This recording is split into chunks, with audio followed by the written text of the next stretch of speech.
It's time to accelerate. Hi, I'm your host, Andy Paul. Join me as I host conversations with the leading experts in sales, marketing, sales automation, sales process, leadership, management, training, coaching, any resource that I believe to help you accelerate the growth of your sales, your business, and most importantly, you. Hello and welcome to the show. I am so excited to be joined today by Aaron Walker. Aaron is a successful businessman, serial entrepreneur, life coach, and mentor who teaches people how to live lives of success and, more importantly, significance. For far too many people, life is about just going through the motions and checking the boxes. They sleepwalk through their daily existence, following a routine that was maybe prescribed by somebody else, and they wonder why they aren't happy and why they seem to be lacking direction and purpose and why they can't achieve or why they haven't achieved more in the time they've spent. So, it doesn't have to be that way, and my guest today, Aaron Walker, is going to help us sort that all out. Aaron, welcome to the show. Hey, Andy. Thanks, man. I appreciate you having me on. So take a minute and introduce yourself, please. Yeah, I'm a native Nashvilleian. I'm 55 years old now, so I've been here a long time in Nashville. I've grown 8 successful businesses, retired. My wife says more than the law allows 3 different times. My first time was at 27 years old. My second time was at 40. And then I retired again at 50, and here I'm back now doing View from the Top, where I help ordinary men become extraordinary.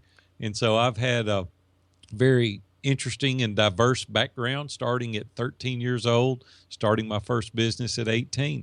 So I've been an entrepreneur a long time, Andy, and I'd like to break down a little bit about some of our successes and also about some of the significance that I try to teach people to gain each and every day. So what was that first business? Yeah, I was in the pawn shop business from the time I was 18 years old. You started a pawn shop at 18? Yeah, I did. Oh, my goodness. I did. You got to hear the backstory real quick. Yeah. So I'm 13 years old. My dad said, hey, won't you help me remodel this pawn shop in Madison? I said, let's do it, man. If I can make some money, I'm all in. So we go and we remodel the pawn shop, and I'm 13. And the guy is 23 years old that's opening the pawn shop. Herb Berry's his name. And I said, listen, I go to school down the street, and I live a mile from here. So on Saturdays and after school, won't you hire me to sweep and clean up? He said, you're hired. That was the length of the interview. It lasted 10 seconds. And so I started doing that and fell in love with that business. And then at 15 years old, I decided to go to summer school and night school. I was able to graduate. I had enough credits at the beginning of my junior year of high school to get out. So junior, senior year, I didn't have to go but one class. And then I worked every day, and a couple of guys in the insurance business was coming in buying diamonds and gold from me. They were hedging against inflation. Mm-hmm. And so I went to them one day and said, listen, my family's very broke. We don't have any money.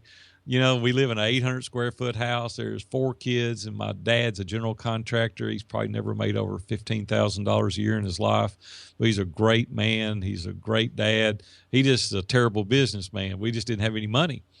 And he said, are you serious? You're 18. And I said, yeah. He said, and you're approaching us to go in business. And I said, yep, that's exactly right.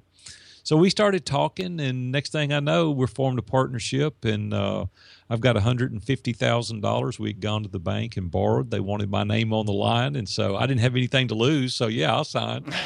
So you're judgment proof at that point. Right. And so my mom said, listen, they'll go after them. They won't come after you. And so I formed this partnership, and those guys, I'll never forget it. They handed me the checkbook. I had $150,000 in it. And they said, go open the pawn shop. I remember leaving the bank and getting in my car. I wanted to throw up.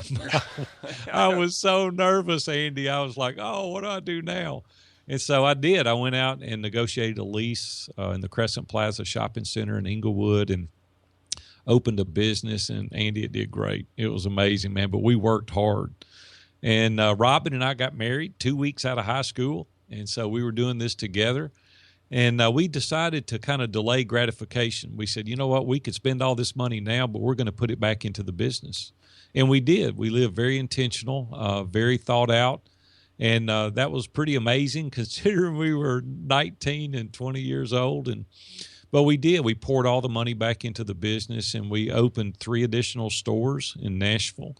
When I was 27, Cash America in Fort Worth, Texas, came to Nashville. They wanted to grow, and they were doing that through acquisitions. Mm-hmm.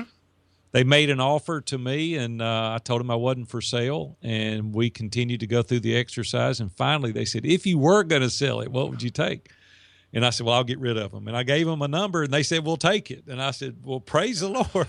I said, are you serious? Or you And said, oh, gosh, I should have asked for more. I know. I thought that. And so anyway, to kind of further the story, in 3 months, I was done at 27 years old. And so I thought life is good. We go to Naples, Florida, and we spend 3 weeks. I tried to spend the summer, and I couldn't even stay down there 3 months. Yeah, I was going to say, I would think that trying to retire early played a lot into your story about success and significance, because it does, but I didn't know it at the time. You know, I thought, well, I didn't have any money at 18, and now I can quit. And at 27, I'm playing golf every day, and I'm going fishing, and that was fun, you know, for a few months. And then here's what happened, Andy. I got really bored, and I was getting in the bed in the middle of the day, which I don't do at all. No. I don't mean nap. I mean, I was getting in the bed, and my wife come woke me up after 18 months one day, and she said, you've gained 50 pounds. And you're depressed.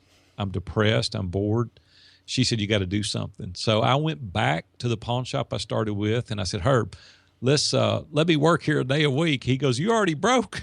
I said, no, I'm not broke, but I got to have something to do. So I started doing that for a couple of months. I said, hey, let's go into partnership. So I bought half the business, and we spent the next 10 years. We quadrupled that business over the next 10 years. I worked 3 days a week. He worked the other 3, and it was a great, great opportunity.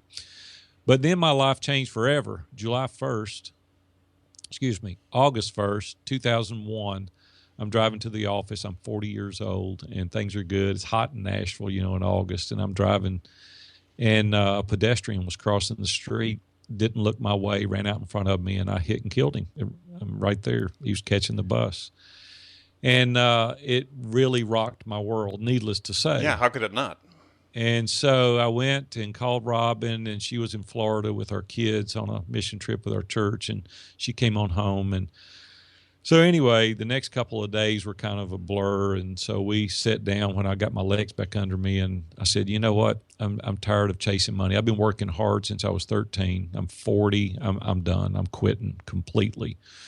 Went to dinner with my partner, and we worked out a deal, and I sold him the business, and Robin and I spent the next 5 years traveling. We traveled extensively, and we built a new house in the process, kind of give me something to do. And then, let's fast forward. She goes, you're getting fat and lazy again. It's time to go back to work. So we went in the construction business, and we had a very successful construction company. We took it to number 1 3 consecutive years here in Middle Tennessee. We built high-end residence and small commercial.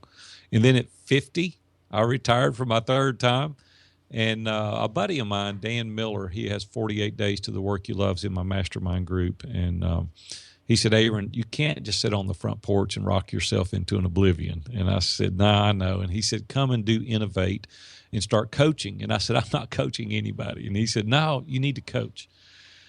So I said, okay. So I went to it, and he texted me on the way home that night. He goes, man, those guys were leaning in to you. Did you notice at your table? And I said, well, I tell good stories. And he said, no, you've got 8 successful businesses under your belt. You and Robin have been married 35 years.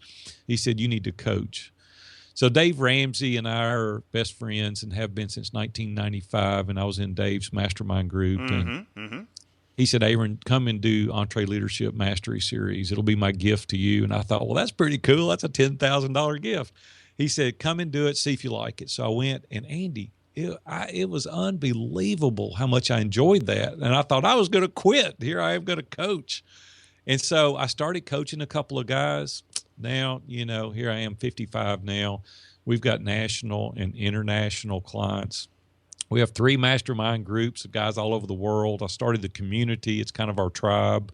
People are joining. We're sharing resources. We're holding each other accountable. And Andy, I've never in my life had so much fun as I'm having today. And it's just been phenomenal helping ordinary men become extraordinary. All right. So let's break it down. You talk about helping people lead lives of success and significance. Now, to me, those are pretty subjective terms, right? So how do you define success and significance in the work you have with your clients? Well, I think you've got to do that individually, because you can't lay a blanket over everybody and say this is success, right? I mean, you just can't do that. So for me, I had to decide for Aaron, what is success? What does that even look like? And for me, it's like one really big thing for me is choosing my own schedule. I love to get up and decide I'm going to do this or that.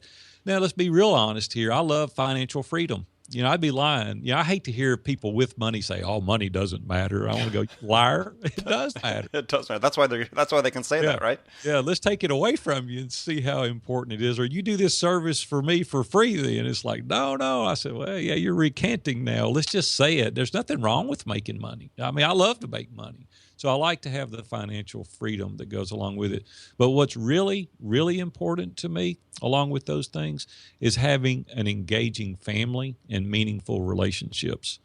And I'm all about family, man. My two daughters work for me. I've Brooke and Holly. One's 29, one's 33, and they're in my office, and we get to share each day together, and that's really fun. An engaging family, without it, life can be pretty hollow. And so for me, that's really, really important. Meaningful relationships. I don't want to be friends with everybody, but the people I'm friends with, I want to be authentic. I want it to be genuine. I want it to be real. And so I really invest hard in relationships. Other things for me that are successful is being able to be content, but not be complacent. And for me, I don't want to be that guy that says, I'll be happy when, Mm-hmm. If I just make a little more, then I'll be happy. Or if I get that, then I'll be happy. And I encourage people that happiness is a choice, not a trait. And we can elect to be content presently, yet keeping the pedal to the metal and let's go forward. There's nothing wrong with going forward, but let's enjoy today. And that wreck kind of brought that to my attention. It's like, we may not have tomorrow.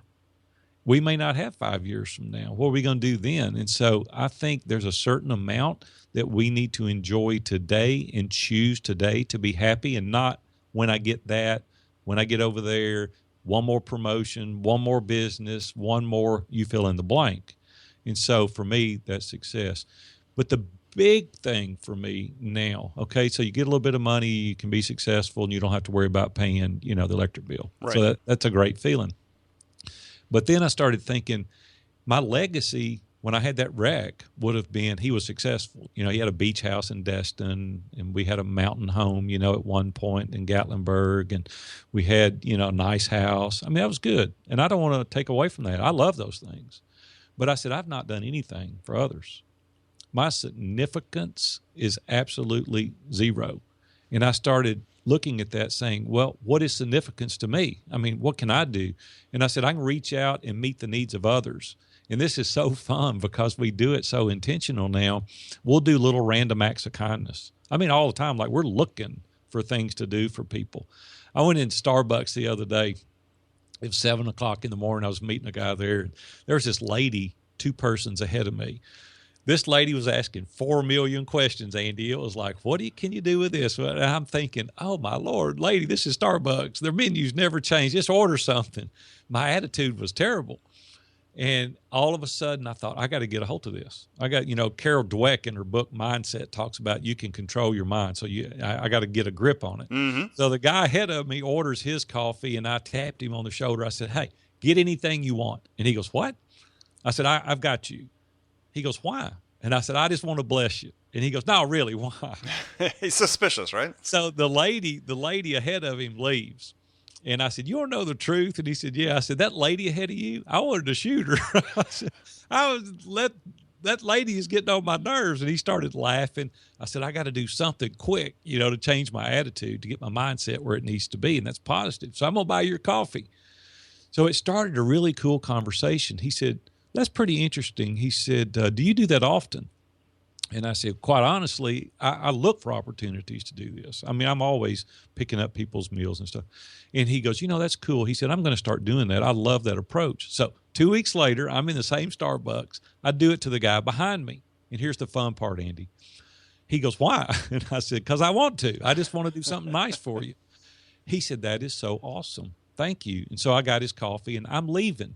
So I'm walking out the door, and I hear that guy telling the cashier, hey, I got the 3 people behind me. And I'm like, yes, that is so cool. See, here's the thing. You can be a butt to somebody, and that's probably what you're going to get back. And I've done little exercises where I'll smile at people intentionally, and they'll smile back. But yeah, when you look I do that as solemnly, well. Right? You look at them solemnly, that's what you get back.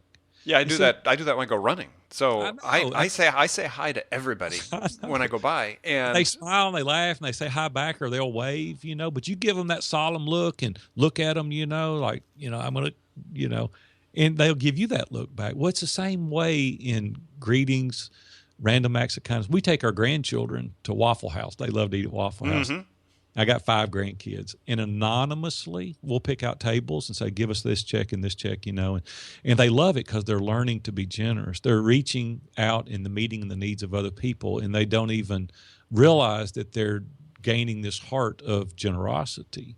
People say, well, Aaron, if I had your money, I would do that too. And I say, you know what? You probably wouldn't, because money magnifies what's in the heart. It doesn't change it.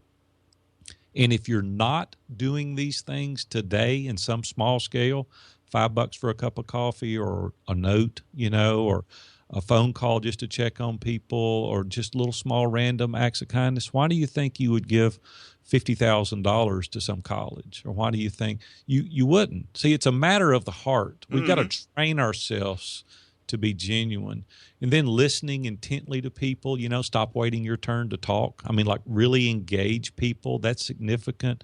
Helping others that can't repay us.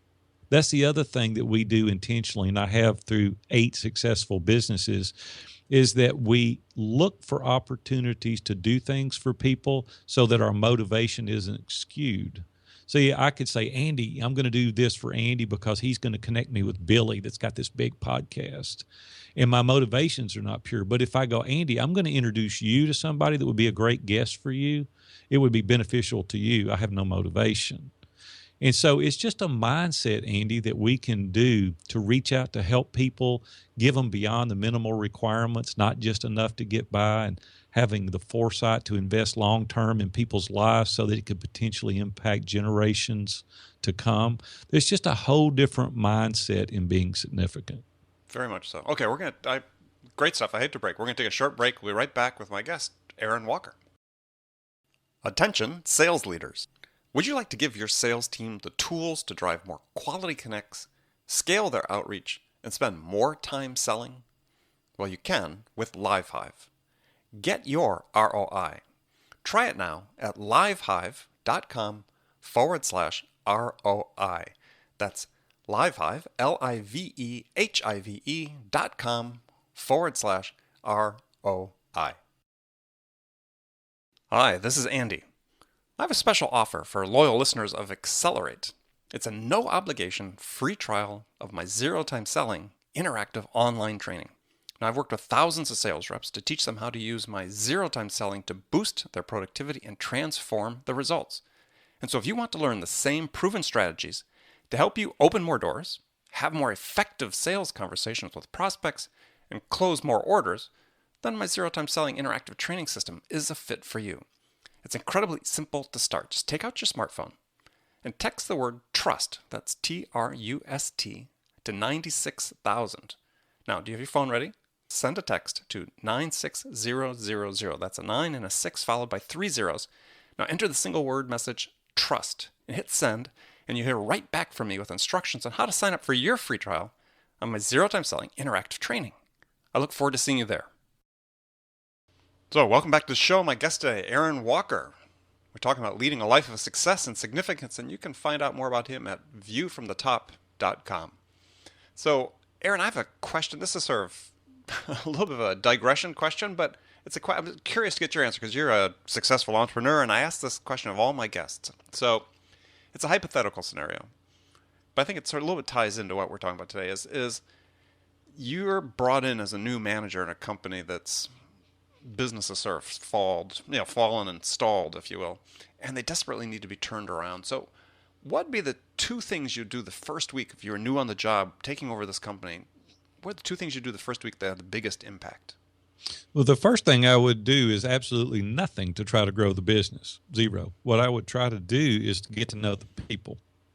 And I would invest an inordinate amount of time in going to lunch, having dinner, getting to know the people that were there. I would learn a little bit more about the history of the company is the first thing that I would absolutely do in order to promote growth.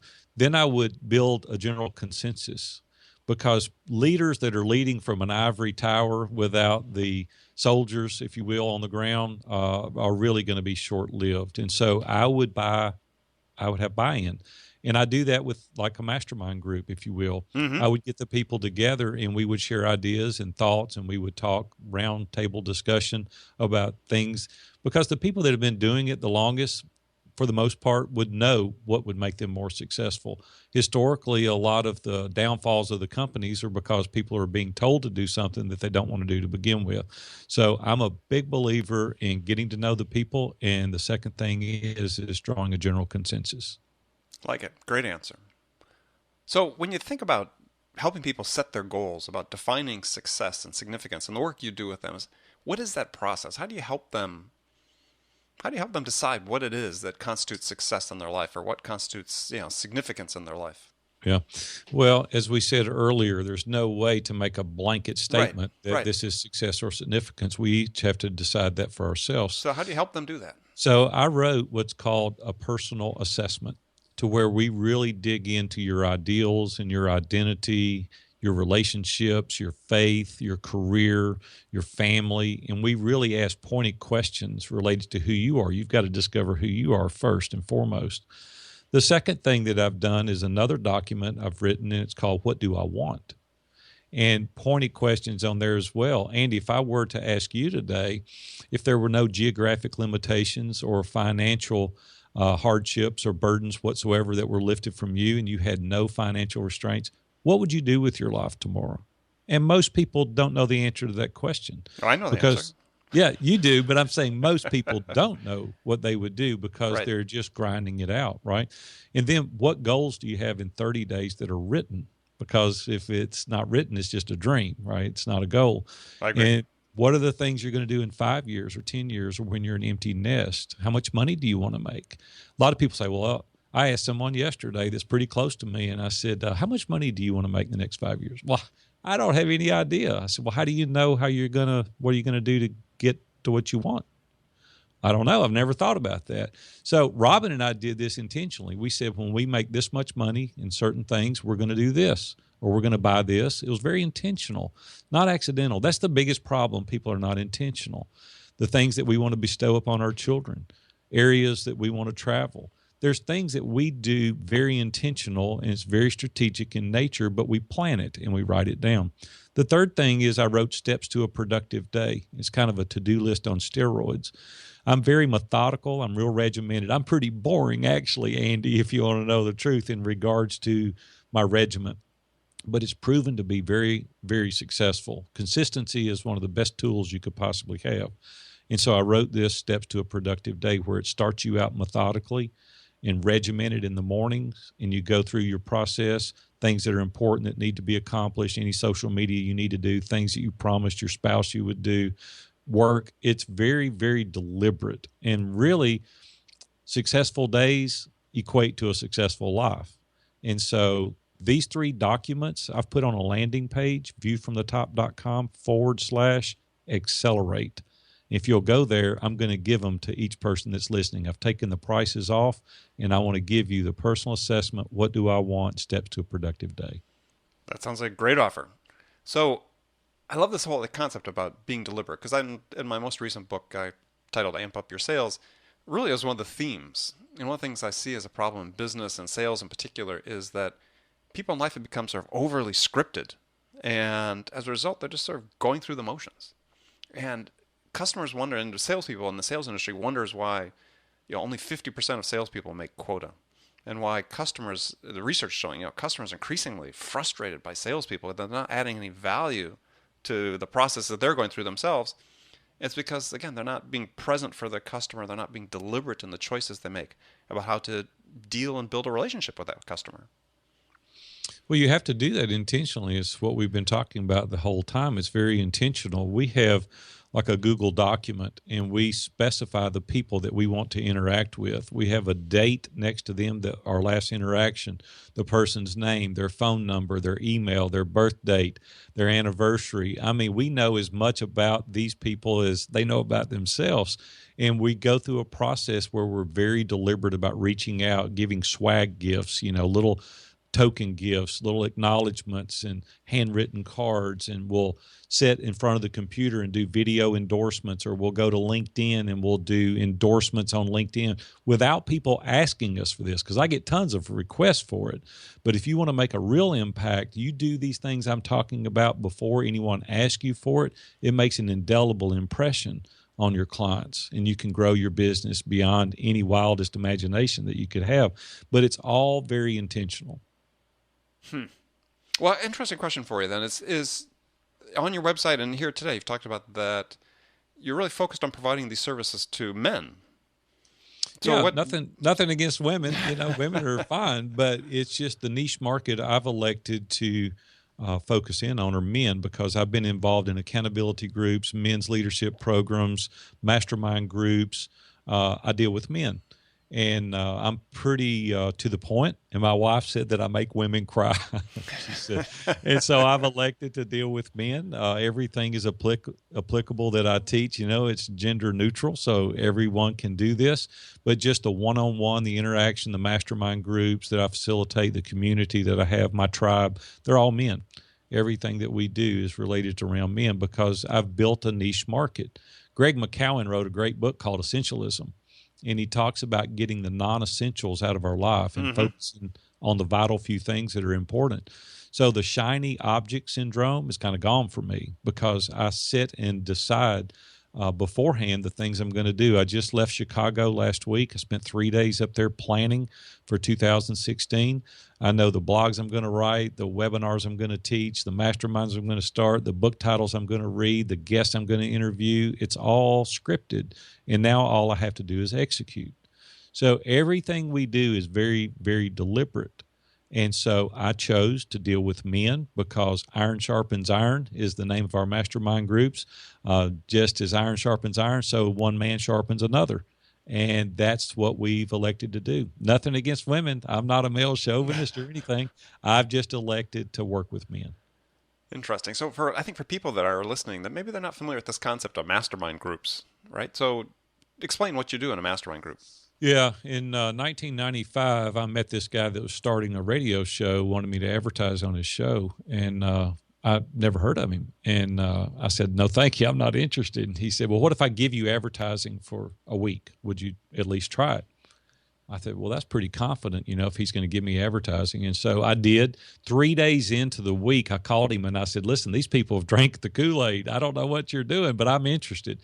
So we signed a contract with him for a year to advertise on his show every day. That was my first encounter with Dave Ramsey. Mm-hmm. And Dave was on one station here in Nashville, and nobody had ever even heard of him. And so shortly thereafter, he called me one day and he said, listen, I want you to join my mastermind group. I said, you're what? And he goes, my mastermind group. I said, you know what a mastermind group is? And he goes, well, come check it out. So I went, and Dan Miller was in there. He has 48 Days to the Work You Love. And Ken Abraham was one of the members. He's got over 100 books in print now. He's 7 times #1 New York Times bestseller. He's written some phenomenal books. My point, though, in telling you this, those guys weren't who they are today then. And the collective energy of these guys have taken them to another level. And there is nothing more true than you are a result of the 5 people that you spend the most time with. Absolutely, without a question. They encourage you, they motivate you, they incentivize you, they're trusted advisors. The mastermind IQ is normally genius, because you got smart guys in there to begin with, and you put all that together and you've got a general consensus at that point. And they're people that are not in any way going to benefit or lose by the suggestion that they give you. And by doing that, they'll give you an honest answer. If they have nothing to win or lose, why would they not tell you the truth? And so you develop a relationship and a rapport with those people. And when you need it, you get the encouragement. And when you need to slow down, they slow you down, or they'll get you back in the center of the road. And so there was times in my life where I was having a really tough time. And Andy, I'm sure you've been there as well. Anyone lives long enough, you're going to have difficult Absolutely. times. Well, these guys jerk you back where you need to be, or they push you on, or they won't allow you to stay there. And you develop these relationships. We read together. I've read hundreds of books with these guys. The resources they give you, the relationships they give you, it's just immeasurable. I mean, it's been a game changer for me. without a question, 100%. It's been a game changer for me. And that's why I started them. And now I facilitate these groups with men all over the world because I want their life to be radically changed just as mine has. Very interesting. Well, we're going to the last segment of our show where I got some rapid fire questions for you, and you can give me one word answers or you can elaborate as you wish. Ready? Come on. So, what's the most powerful sales tool in your own arsenal? Well, it's doing it deliberately. As I said a while ago, we're very methodical in our approach, and we do it very deliberate. So who's your business role model? Dan Miller. Why? Yeah, because he is very forward thinking. He's 68 years old now. He's very positive. He's energetic. He thinks outside the box. He's an inspirer. He's taught me to not give over 2 weeks consideration to any decision that I make. He is absolutely the catalyst in me being a life and business coach. So what's the one book that everybody in business should read? How to Win Friends and Influence People. Napoleon by Hill. Carnegie. Yep. Oh, no, Carnegie. I'm sorry. I was thinking of Think and Grow Rich. I saw that. Yeah, Carnegie. Carnegie. Okay. It ought to be required reading. I helped a guy go from 2 million to 4 million gross sales in 18 months by reading that book. What did he learn? What was it in the book that? Okay, I got to tell you the story because it's worth telling. Go. So I have a client, 31 years old, in Tulsa, Oklahoma, and he heard me on an interview, and he called me, and he said, "Hey, I want you to coach me." So I flew to Tulsa, evaluated his business. He did 2 million in gross sales, over about 11-year period. He'd been in business, and the last year before he hired me, he did 2 million. So I went in and I said, "What do you do all day, every day?" And he showed me, and I said, "You're in the wrong seat." Collins in his book, Good to Great, says we got to be in the right seat. You're in the wrong seat. I said, your abilities, you need to be out in sales. You don't need to be here doing these quotes. So we hired a guy, took his place, paid him $80,000 a year to do what he was doing. And he was a nervous wreck. He said, "This is crazy." And I said, "Here's what I want you to do. I want you to read this book, How to Win Friends and Influence People. And then when you get through with it, give me a call." So he did. So here's what you're going to do. I want you to get a list of all your past clients, and I want you to get a list of all your future clients. And I want you to call them and make appointments to have lunch with them. I want you to do 3 a week. And after you've read the book, you call me. So he did, and he started setting the appointments. And he said, "What do I do?" I said, "You go and you do exactly what the book says. You ask about Andy. How's Miss Paul doing? How's Accelerate? How's your business? How's your cat, your dog? Everything going good? And do not ask them for business." He goes, "You're crazy." I said, "You trust me?" He goes, "Okay, man, I'll give it a try." So he did it for a couple of weeks, and he called me, and he said, "Hey, this guy I hadn't done business with in years. He gave me a $125,000 job." And I said, "That's pretty cool. Keep doing it." So he did. Month went by, and he called me, and he goes, "I got a $400,000 job out of a past guy that I did business with." And I said, "Have you asked anybody for business?" He goes, "No." I said, "Keep building the relationships." So anyway, he calls me, make a long story short, 3 or 4 months after that, and he goes, "I can't do all the work." And I said, "Okay, now it's time that we're hiring more people." So we hired new operators. He's in the excavation business. We hire new operators. And then since then, we started looking at his personal situation. He owed $180,000 on his house. We paid it off. He owed $550,000 on his business. We paid it off. And now he's 33 years old. He's got, a dozen plus people working for him. He's doing $4 million a year in business as a result of getting involved in people's lives, following up with their relationship, getting involved in listening to people and stop waiting his turn to talk, right? He's really engaging with these people, and now they know he's really interested in me, and they're giving him business. You can do this in any business. We do it every day. We sit here every day and do these endorsements, and we lift people up and we connect them. It's about looking outward that makes you successful, not inward. And so that's one testament to one person. Love it. Love it. Here's a random question. What's your favorite music? Jazz. Kenny G is my favorite. I listen. Kenny G, okay. You know what's funny? I've never told what I'm about to tell on any interview. And I've done a lot of interviews. I've never told this, but I've never been asked that question. But you've never read anything that I've written that I wasn't listening to Kenny G when I wrote. Now that's going to be in my head when I'm reading what you write. I know. I just love it. And so I put you know what? I found that out by accident. My grandkids were at the house one day and I couldn't think. And so I put my headphones on and turned on music to drown them out.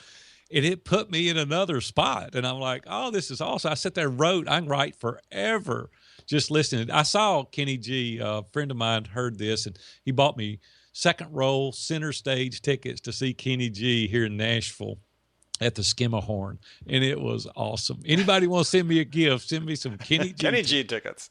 That's funny. I have a similar thing with jazz. I like this jazz pianist, Keith Jarrett. And when I put that music on, it's like a Pavlovian response. I start writing. Well, so there you go. Right? I mean, you are brothers by another mother. There we go. So last question for you. What's the one question you get asked most frequently by people you're talking to? You know, everybody says, how did you become successful? I mean, that's just kind of a generic question that I get asked a lot. And by all the things that I've just told you is the answer. Mm-hmm. And the biggest number one key is consistency and build relationships intentionally. Love it. Well, Aaron, I want to thank you for joining me today. My guest today has been Aaron Walker, founder of View from the Top. Aaron, how can people find out more about you? Yeah, just go to viewfromthetop.com and get involved in our community, one-on-one coaching, the mastermind groups. If you really want to participate and take your life to the next level, join the mastermind group. I'd love to be your facilitator. Watch out for me next year, 2016. My new book is coming out, An Eagle's View. When's that coming out? Yeah, 2016. I don't want to give a date yet, but it'll be towards the end of 2016. All right, good. Well, thank you for joining me. You've been awesome. All right, thank you. So remember, friends, make it a part of your day every day to deliberately learn something new to help you accelerate your success. And make sure you don't miss any of our conversations with top business experts like our guest today, Aaron Walker, who share their experience and expertise about how to accelerate the growth of your business and gain some success and significance in your life as well. So thanks for joining us. Until next time, this is Andy Paul. Good selling, everyone. Thanks for listening to the show. If you like what you heard and want to make sure you don't miss any upcoming episodes, please subscribe to this podcast on iTunes or Stitcher.com. For more information about today's guest, visit my website at andypaul.com.